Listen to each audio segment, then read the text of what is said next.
Yglesias. Welcome to the podcast. Good to be here. How's it going? Hey, good to see you, Matt. So you're here to discuss your new book, 1 Billion Americans. And we actually read this book because it was very interesting, and I think you sort of hyper-primed it to both trigger and interest us. But I want to reference your New York Magazine excerpt that we'll put up in the show notes here, because you basically start off in an interesting way. You talk about there's this idea that there's all this political tumult in this country, but that actual tumult has opened up a chance for new ideas, new projects. This podcast is called The Realignment, so we're sort of interested in this political moment. Could you speak to this political moment and how that's sort of shaping your response to the era? Sure. It's a political moment of some ferment, some new ideas on the table. We've seen, Donald Trump very much came in from the outside of the political process. Joe Biden, by contrast, a very establishment type figure. But this is a time clearly when people can gain support in politics outside of traditional structures, in which there's a lot of interest in new ideas. But the actual, operation of the United States Congress is incredibly partisan and also just not very, not that much is actually happening, right? If you look at the 4 years of Donald Trump, some people will say oh my God, this has been such a crazy time. And by such a crazy time, what they mean is that a lot of things happened that people got very excited about on Twitter.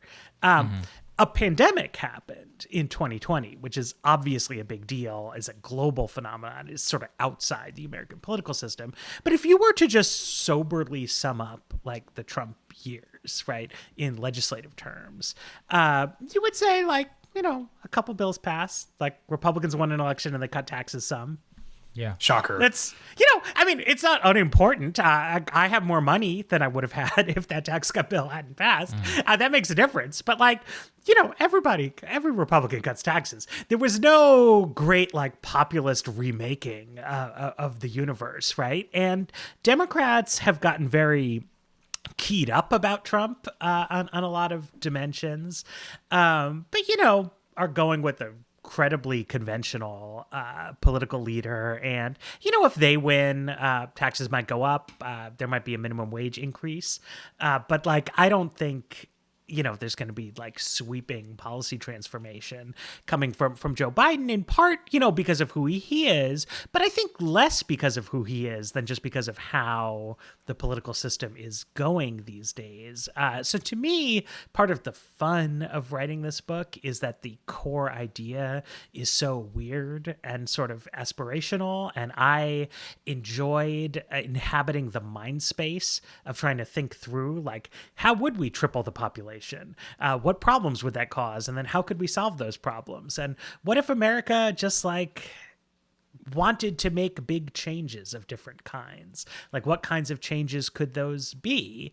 And, I'm a liberal person. Some of the ideas in this book, fit very nicely in the progressive side, but a lot of it is just kind of outside those lanes. And I'm trying to think about concepts of national greatness and patriotism that I think are more associated with the right, but think them through in a way that a person with my sensibilities and interests and knowledge does. And so, it involves more openness to immigration, a more robust welfare state, some sort of traditional left ideas, some a little bit less traditional, but really just trying to think about the problems we face in a bigger, different way from this kind of fighting over the corporate income tax.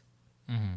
Yeah, I think that's the part of the book that probably resonated with me the most. And it's like you said, it was almost designed to trigger, but in a way I found myself relating to it quite a bit in terms of a project of national greatness, whenever we might think about what that actually means. And you're right, which is there is no positive vision really being put forward by the more, not even the establishment wings, by most of the people who are actively involved in legislating for both the Republicans and the Democrats. Can you think through what brought you to this idea of 1 billion Americans? And I've heard, I've read part of the book, and I've heard you on a couple other podcasts.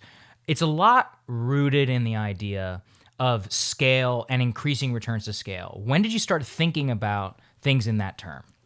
So, there's sort of two different routes that brought me to this book collectively.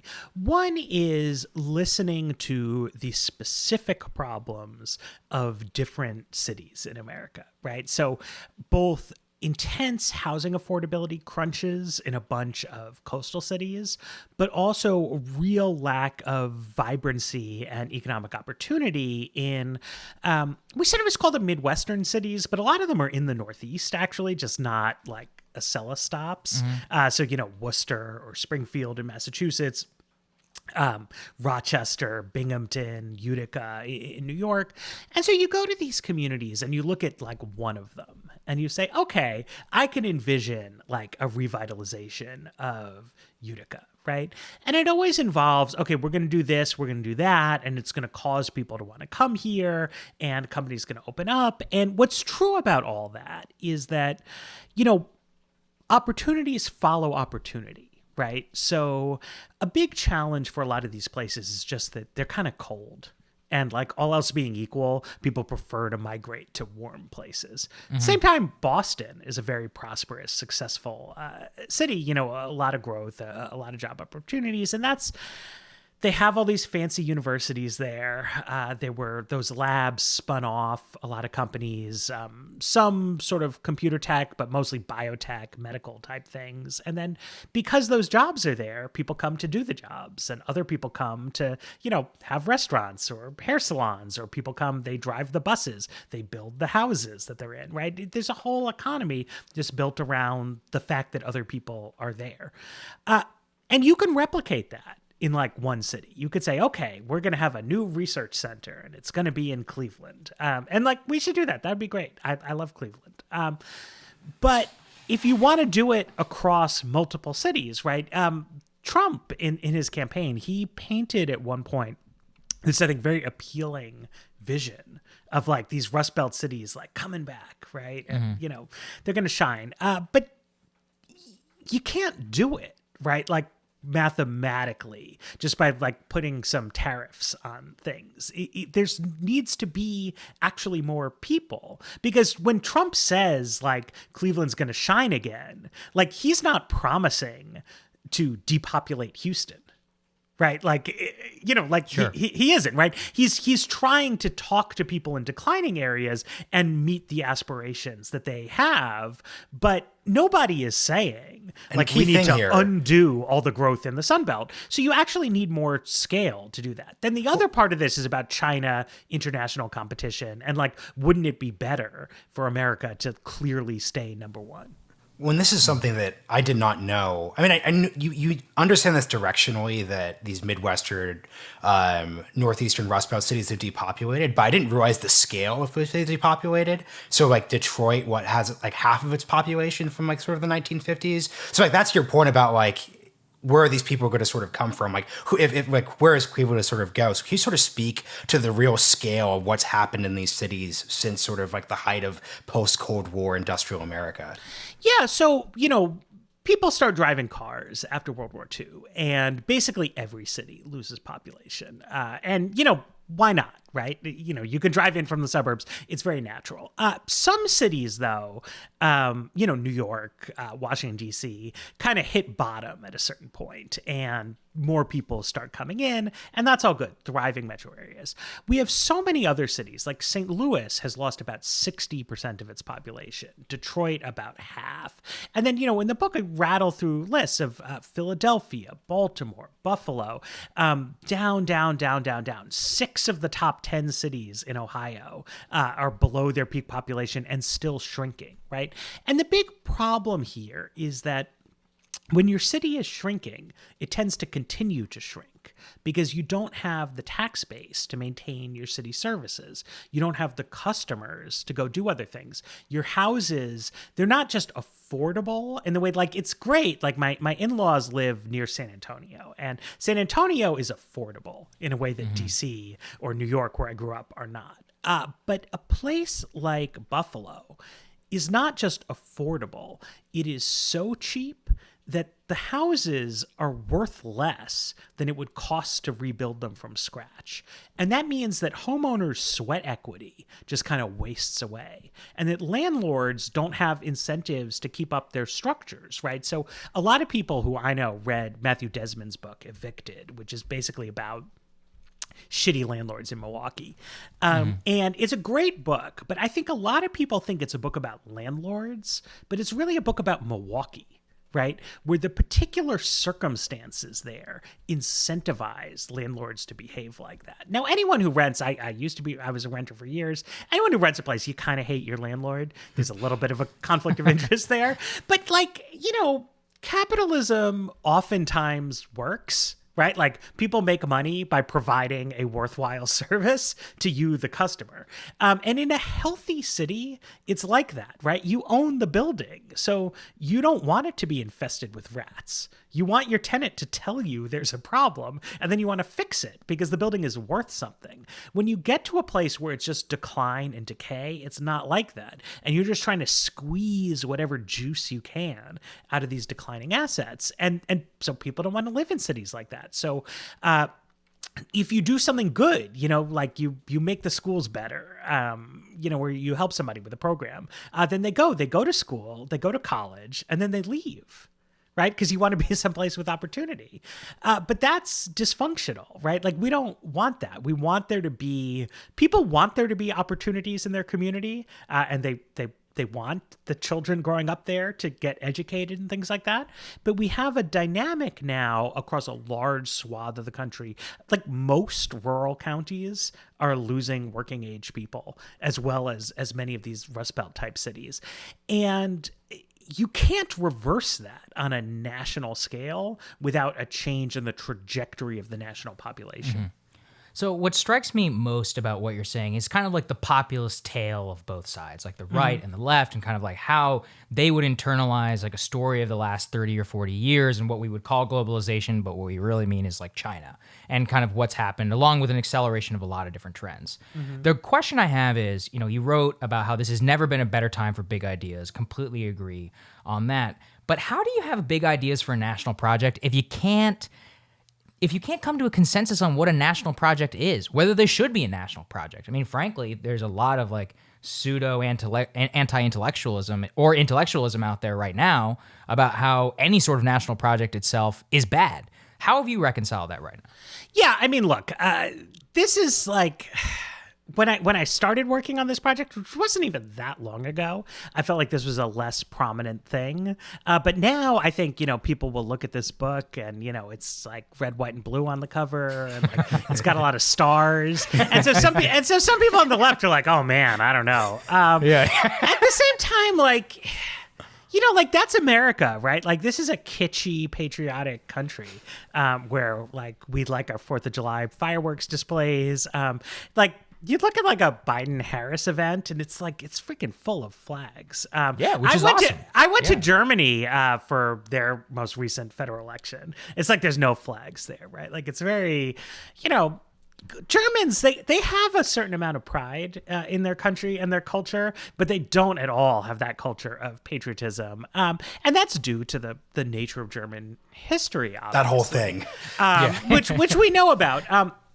Bad things have happened in American history, too. I think that goes without saying. At the same time, we have always made progress in America, I think, by emphasizing sort of American civic nationalism and the idea of the United States as, at least aspirationally, a shining city on a hill. And I think that any kind of politics that doesn't touch base with that is like fundamentally a dead end. Right. I mean, we have always had debates about like what the meaning of the American national mission is. And it's always good to have like books and critical inquiry about different episodes of history. But, whether you're talking about,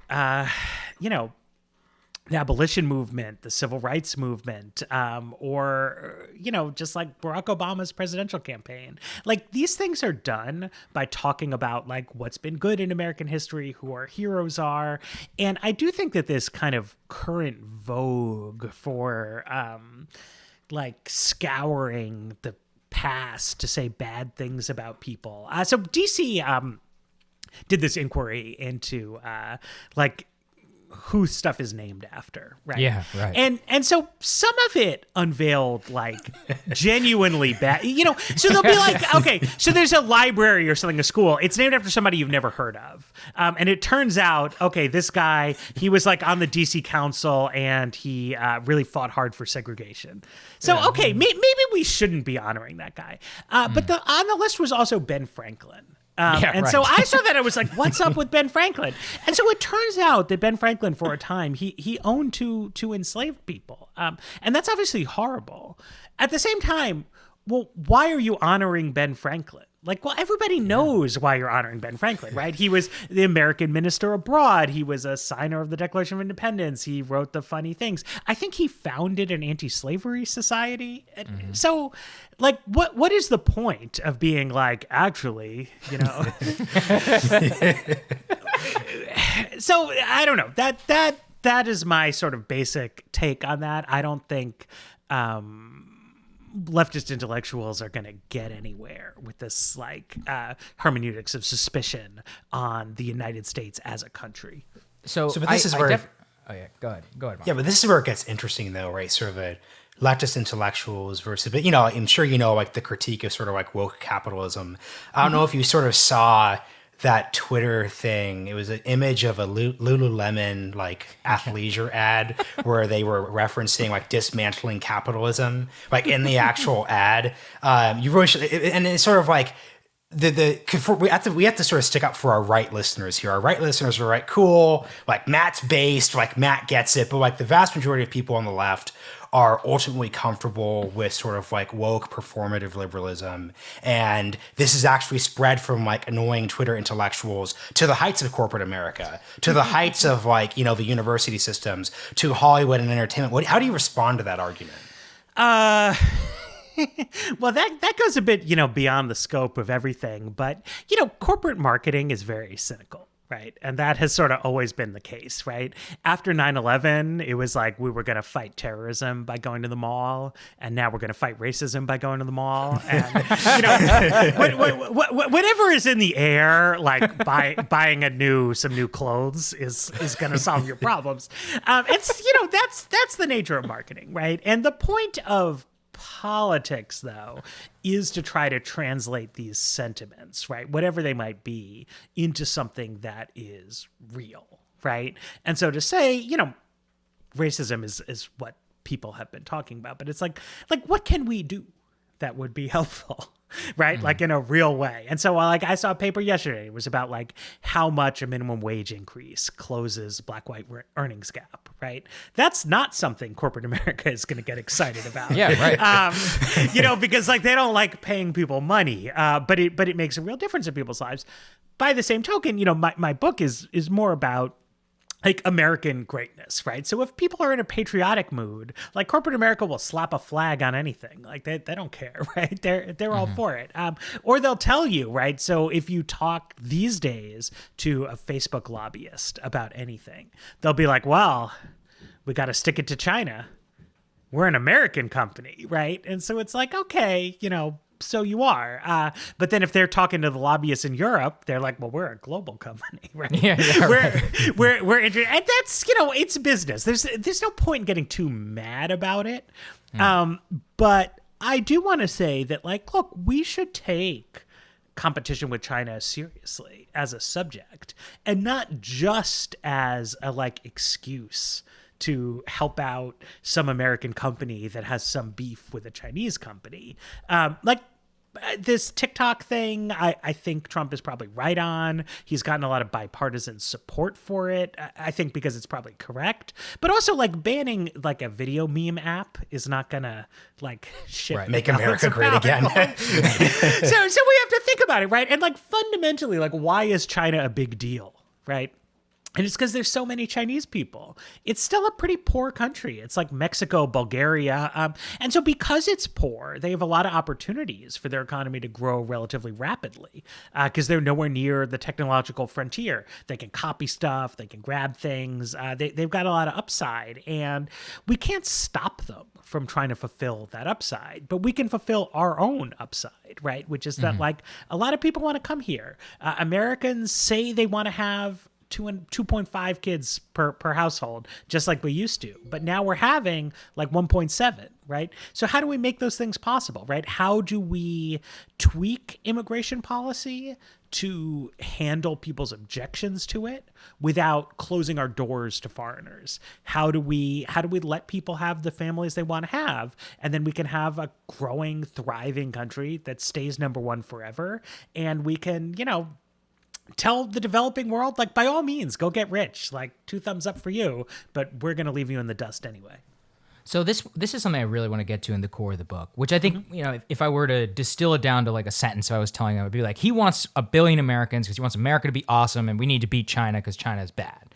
And I sympathize with that argument, but I guess the question to me, kind of the way that you just distilled it there, is that China, despite being a like a Bulgarian average GDP per capita country, just because of its scale, is willing to wield power.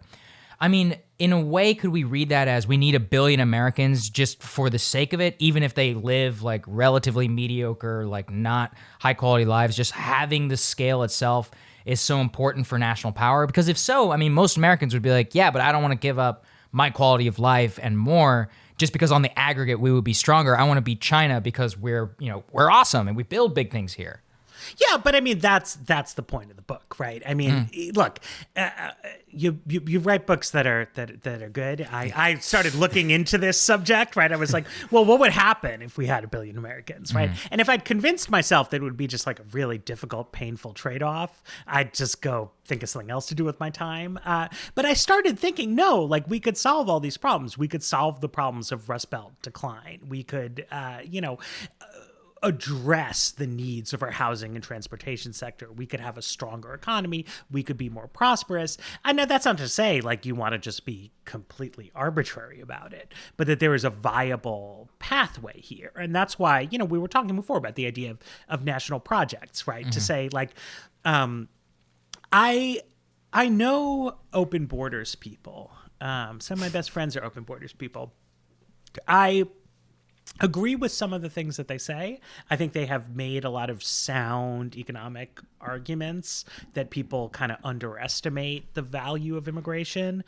But this is like really fundamentally not an open borders book, because I think that kind of, well, whatever attitude, like that does not make sense, right? Like this should be a project. Part of the project is having more immigrants come here, but like it should be deliberate. It should be more deliberate than our current immigration. We should be thinking about how can foreign-born people who would like to move to the United States be helpful to native-born people and our aspirations and what we want out of the world. And connecting with that vision of immigration, I quote Abraham Lincoln in his 1864 message to Congress. And he says, like, we've got to do more to encourage immigrants to come here because we're going to have to rebuild after this war.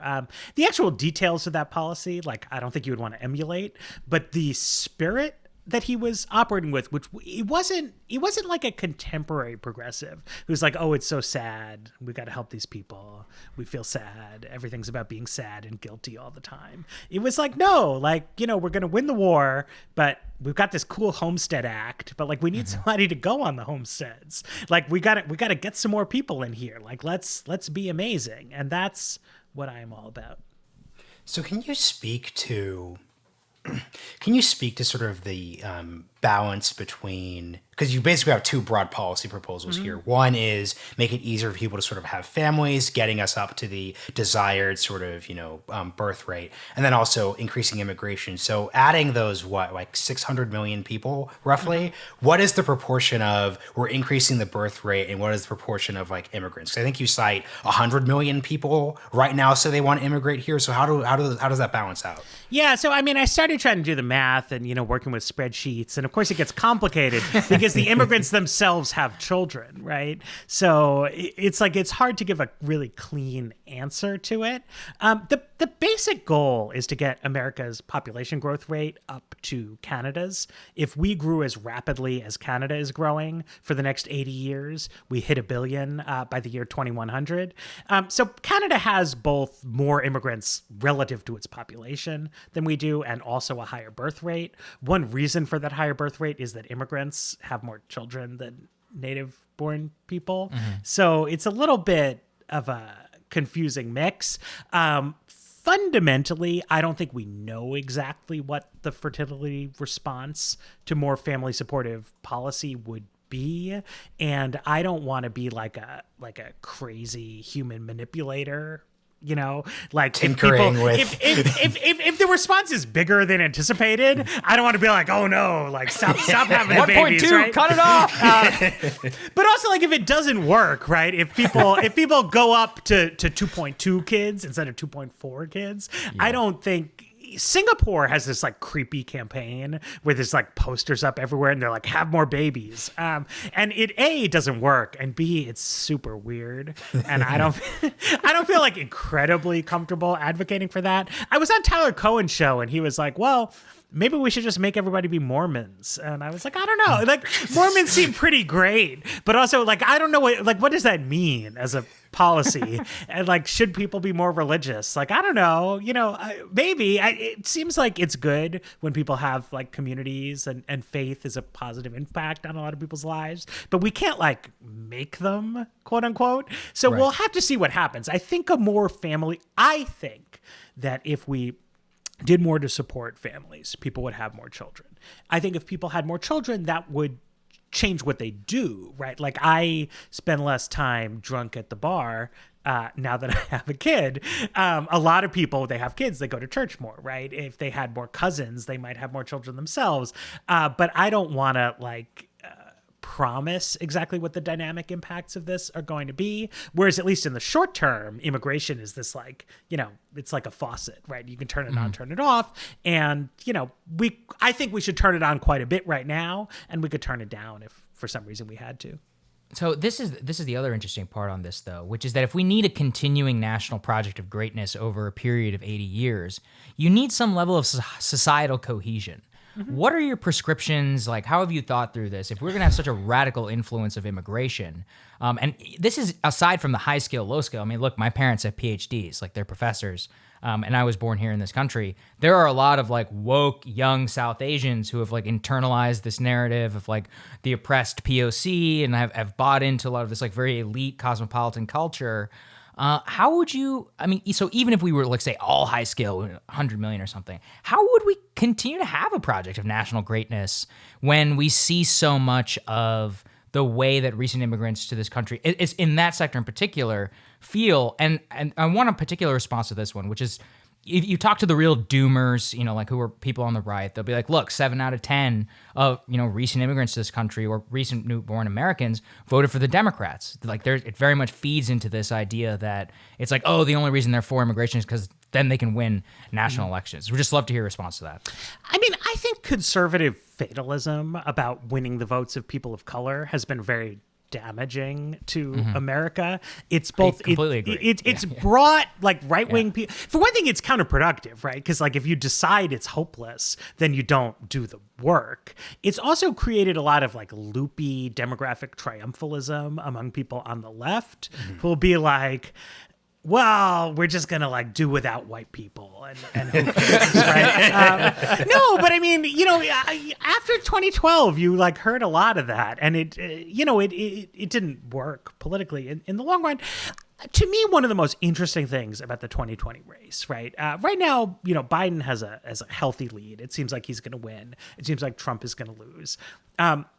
But Trump has, by all accounts, gained a couple points with African-American and Latin voters. And we don't know exactly what's going on there, but to the best of my knowledge, talking to pollsters, talking to people, it's that the marginal working class Hispanic person, the marginal working class African-American person, the marginal working class white person are just not that different politically, right? Now, the averages are obviously different, right? Trump doing better with black voters means like get 9% 11%, instead of 6, right? Right. But it just shows it's not like undoable, right? Because,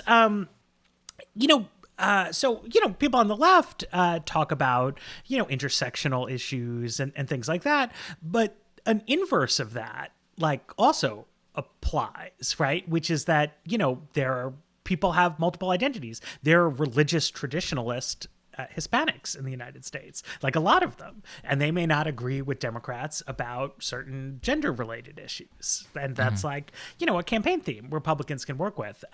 You mentioned, I was also on Razib Khan's show where he is also interested in this, that like South Asians in particular have a lot of influence in like far left intellectual life in the current crazy. United States, right? And I do not have a particular theory as to why that is. But it just goes to show that so much of current partisan politics is educational polarization, right? So South Asian Americans are an incredibly highly educated demographic, and highly educated people have really gravitated toward the left.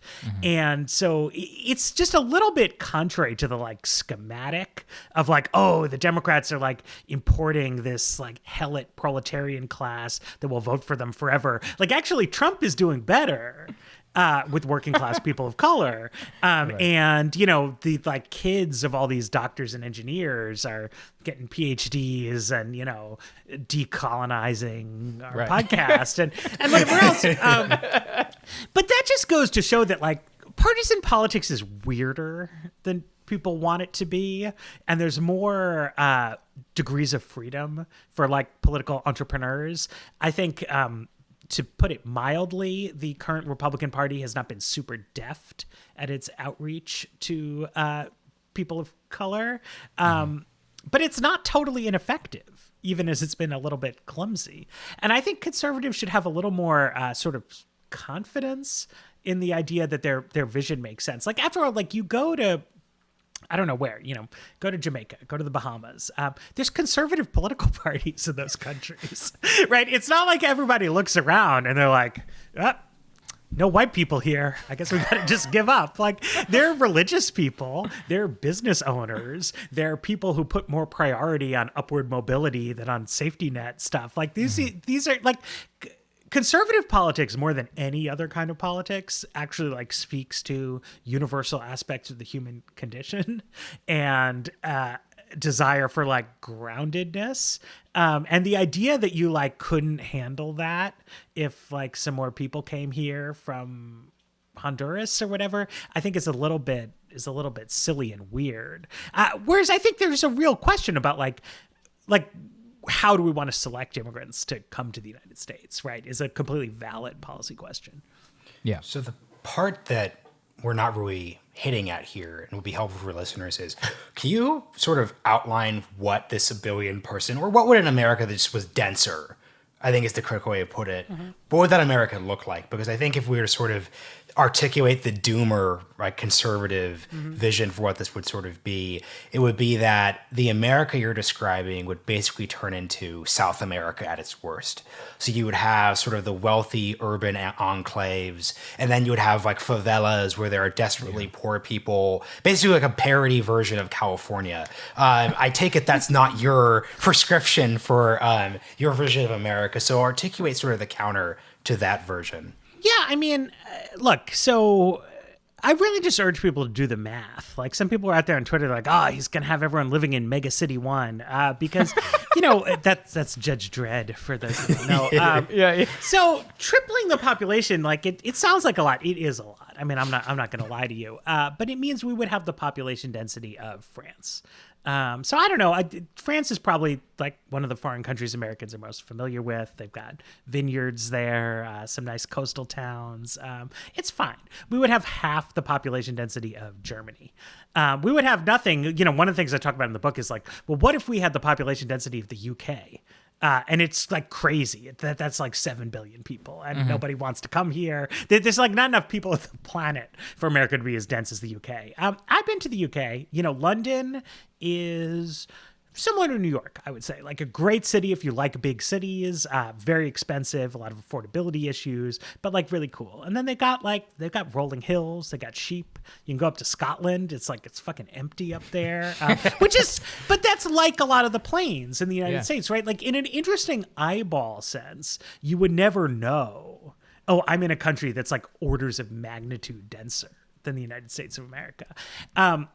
Which is just to say that like, the things that you like, right? Like we will still have those things. Like many people in this denser America will live in big cities. Many other people will live in suburbs of those big cities. Some people will live in small cities. Some people will live in rural communities. Some of the land will be national parks. Some of the land will be grazing land for ranchers. There's going to be political arguments between the ranchers and the people who want there to be more national parks. Because like that's what we have now, right? Like that's just like how things go. But we're not like out of space in some objective sense, right? Like there's just plenty of room for extra people, a little more density here and there, a little more growth here and there. Tons of our cities have shrunk.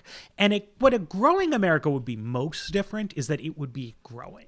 Right? Pretty much any kind of community that you would go to, you would see construction activity. Because it would be adding people. Right now, you see that, you go to San Antonio, you go to Austin, there's like cranes every place. You go to Seattle, there's a lot of visible cranes downtown because Amazon is building offices. But you walk around the suburbs and there's nothing happening because they have exclusionary zoning and you're not allowed to build anything, right? And that's what would be different is things would look, I don't want to say like everything will be exactly like Austin because I can't promise you taco trucks or that they would just like let homeless people have tents every place. But that sense of like pervasive building and adding is what we would have. One question I have here is on political coalitions. I obviously you're a person on, more a liberal person, and I guess this might be probably more geared towards the Democratic Party.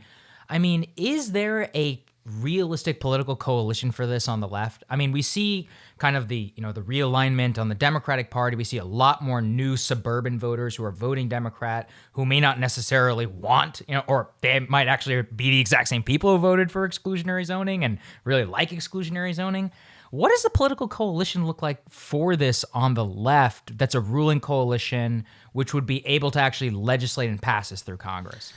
I mean, it might be a better idea for the right. I don't know, what anybody's doing here, right? I don't think Biden's going to run on this. I don't think Trump will either.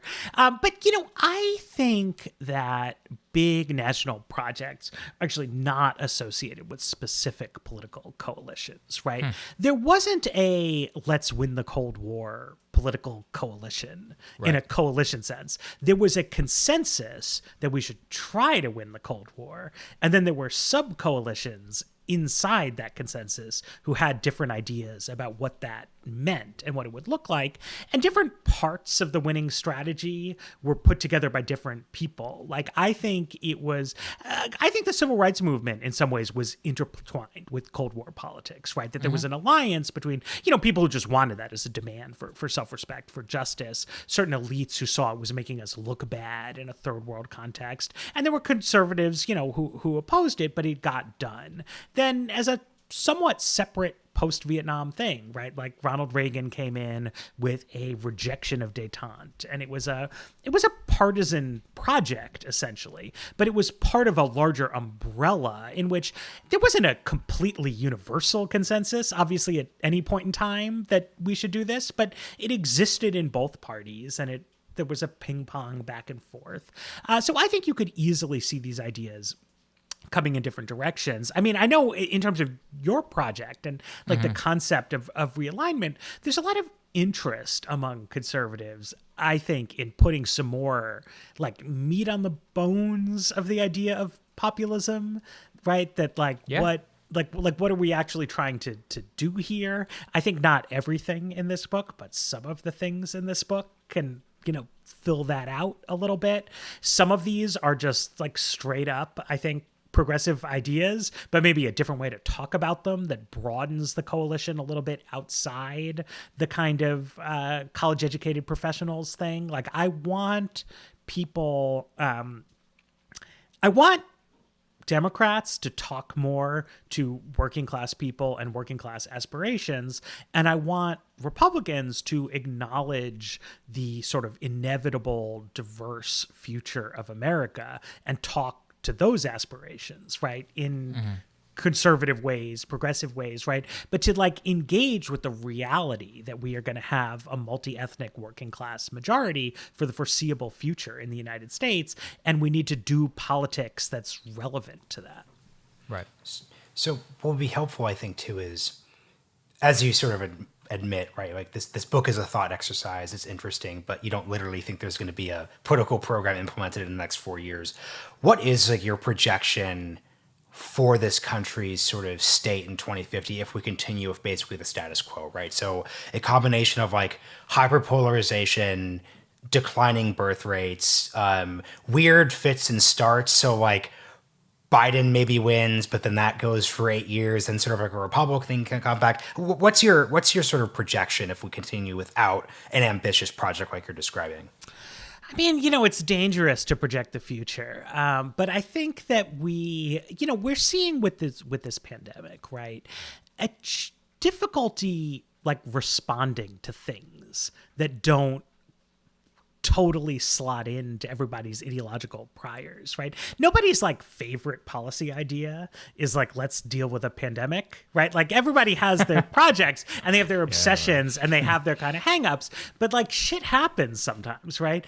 And what we're seeing is like a total inability to just like put the stuff down for a minute and like work on a problem, right? And, I'm embedded in a more progressive universe in which, people have their critiques of Trump in that regard. I think he's made a bunch of really serious errors here. But the biggest error he made is not trying to shift gears into a less partisan framework. And it's simply encouraged Democrats to treat it as yet another partisan issue, right? And, successful leaders normally in moments of national crisis try to diffuse that and try to say, look, like we have two parties for a reason. Like there are important disagreements here, but like actually we don't disagree. Like should old people just die in nursing homes, right? Like that's not what the partisan divide is about. So maybe we can unify here. But we're moving in a direction of just increasing inability to cope with anything because it serves political entrepreneurs' interests to just like, we can fight about the Oscars all day, right? Like they can tweak the nomination scheme to be more diverse. And then Republicans can complain that the tweaking was bad and Mulan and Xinjiang and who's hypocritical. And like, we could just like verbal people, like I think us and everybody in the public, we're like really good at that, right? Like we can really spot the hypocrites and we can call them out, and like get some little hearts on our tweets. But nothing changes that way, right? It's not constructive. And, so I don't know what specifically happens if we keep doing that, but we're living through it, right? We're living through like California is on fire and Ted Cruz is dunking on them. But liberals are like, the problem is climate change, right? And like climate change is a problem. California's electricity grid is a problem. But also, like, I read this great article in ProPublica, and it was about, like, the technical aspects of fire management. And so, like, one big reason they're having this fire problem is they're not handling the technical aspects of fire management correctly, which is exactly what you would think. But it's, like, impossible to get the political system to focus on that, right? Like, the problem is the fire, right? Like, we got to do something about that. Right. We got, and someone, it was...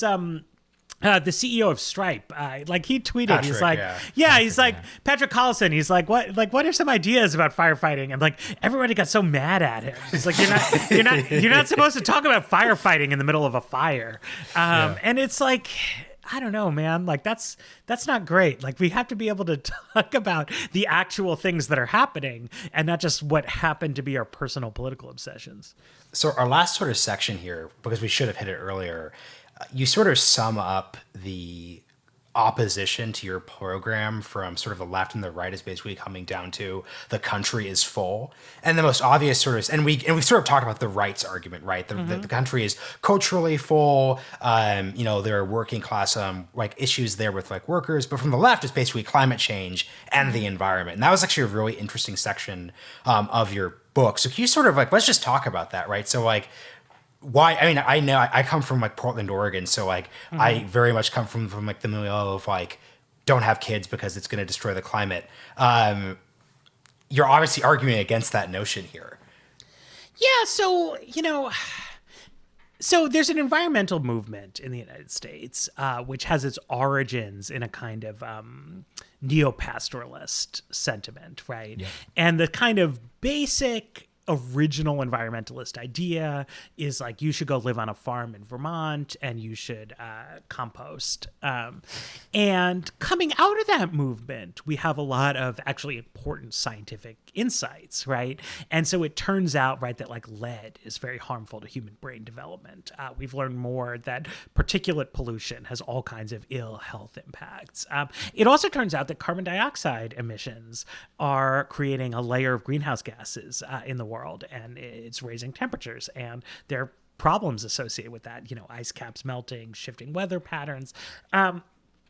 But the original neo-pastoralist vision does not address that problem in any kind of realistic way, right? When you think about like what the climate science actually says, right? Like it's really bad, but it's not so bad that people in the developed world are just going to give up on their aspiration to like have electricity. Right? Yeah. No, but it's oftentimes like the answer amounts to it. It's like, well, okay, if we just conserve more and also get other people who are using almost no energy to like also conserve more, then it's going to all work out. But that's not going to work. Like they are going to use more energy, right? And the biggest climate problem for 1 billion Americans is that like if you come here from Nigeria, you just like get way richer. And so you use more energy, and our energy creates pollution. So that's a real issue, but just saying like, just stay poor, man. Just chill out. Like that's not a real solution. So if you want to think about real solutions to climate change, like we've got to take stuff, we have technologies that work, right? Electric cars work, solar power works, windmills work, nuclear and hydro kind of work. Then we've got to deploy those technologies, but we also have to develop other technologies, right? So there's like promising stuff about nuclear microreactors. Maybe that'll work. Maybe it won't work. We got to try to make it work, right? There's other things where so far we're like nowhere. Like how do you make concrete and steel without crazy emissions? Nobody fucking knows, right? So you got to work on solving that problem. Now, in the United States, there's things we could do. I think like we should try to build our new buildings out of cross-laminated timber rather than as much rebar. That's a good idea. It's this great Vox article about it. At the same time, like, you still got to like giant civil engineering projects like need concrete, right? So we need to like work on that. It's a difficult technical problem. You need R&D, all that normal stuff that people say when they're in their like Green New Deal mode. But that's very different from we're moving to the farm and we're going to do composting. Right. And population is irrelevant. Like if we can have these incredible technological breakthroughs that make it possible to have a prosperous, dynamic society in a more ecologically sustainable way, then like it's great. We could have 100 billion Americans. We could have colonies on Mars, the sky's the limit. Right.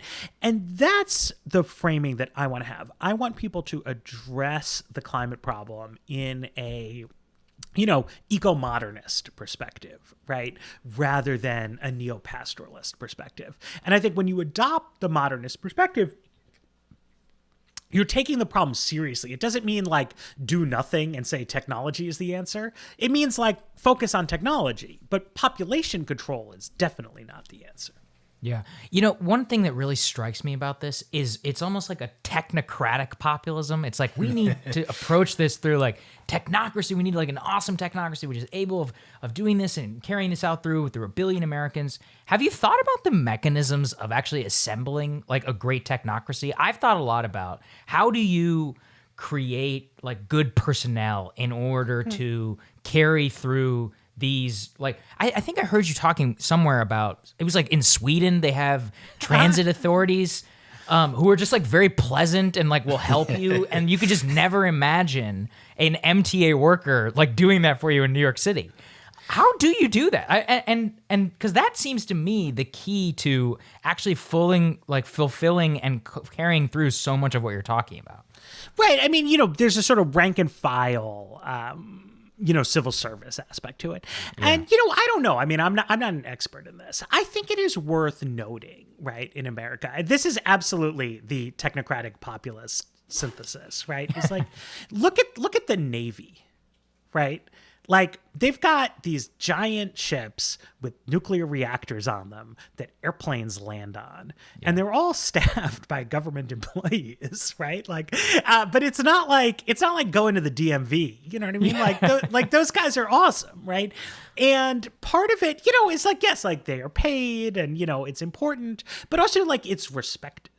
Mm-hmm. Right? Like we take it seriously. They're held to a high standard. Like you can get drummed out of the service, but you can also earn a lot of prestige, right? It's like, you know, like if the generals say something, like people take it seriously, right? And it's like, it's maybe a problem for Trump if the generals don't like him. And, you know, there's complexities around being so like all in on the military because it's a very specific social function with its own interests. But I think it's a proof of concept, right? That like you can have prestigious, dynamic public sector entities. But part of that is buy-in, right? Like one reason why the military has that allure is that Republicans have traditionally believed that the military function is important, right? So I'll really get myself in trouble and talk about police, right? Where it's not going to achieve what progressives want to create a situation where Democrats are just like dumping on like the concept of the cops all the time. And it becomes like a really stigmatized thing to go into if you're a liberal, right? It's like you want, I think, sensible people on the left, like they want the policing to be different and they want it to be better. Yeah. But like you're still gonna want like you're gonna want good people, maybe even better people to like want to go into it. And that means you have to have a rhetoric that like embraces the idea that wanting to be a police officer is a completely reasonable thing to do with your life. In fact, like an honorable thing to do with your life. Right now, you know, Democrats would probably say that about like working at the EPA, right? Being a scientist there. But Republicans definitely wouldn't. Right. Yeah. They'll be like, no, you're right. Like, oh, you're wasting your life, you know, or you're in the deep state. And, you know, for some agencies, like that's fine. It can be partisan. But for things that are important for them to function well, you need some kind of buy-in that it's like, yes, like this is a legitimate public function. We want people teaching our children. We want people patrolling our streets. We want people sailing around in the ocean, right? And like, it's good for you. Like, let's clap. Let's hold you to a standard. Let's reward you if you do your job well. You know, and it's hard, right? But that's part of some level of consensus, right? Even while you might have disagreement about like what exactly should we be doing here, if you have some kind of agreement that like, look, it's important to not have the air choked with pollution, like then you can have a culture of respect for the people whose job it is to do that. And it's bad when you see that breaking down, which unfortunately I think we do of more and more sectors of life. Mm-hmm. Well, great. Well, Matt. Oh, sorry. Yeah. Matt, thank you so much. This is really great. Really recommend the book, and congratulations and good luck with the COVID era book tour. I know it's really tough. One thing before we go. Is there anywhere you want to direct people to buy the book or a newsletter or anything? So I've got a website for the book, 1billionamericans.com, a great place to check it out. You know, buy it at your local independent bookstore if you feel sentimental. Get the Kindle edition if you don't. I do the read of the audiobook if you like listening to my voice even more. So yeah, just buy it any way you can. That's my bottom line message. All right, man. Well, we really appreciate it. Thank you. Okay, thank you. Yeah. Thank you.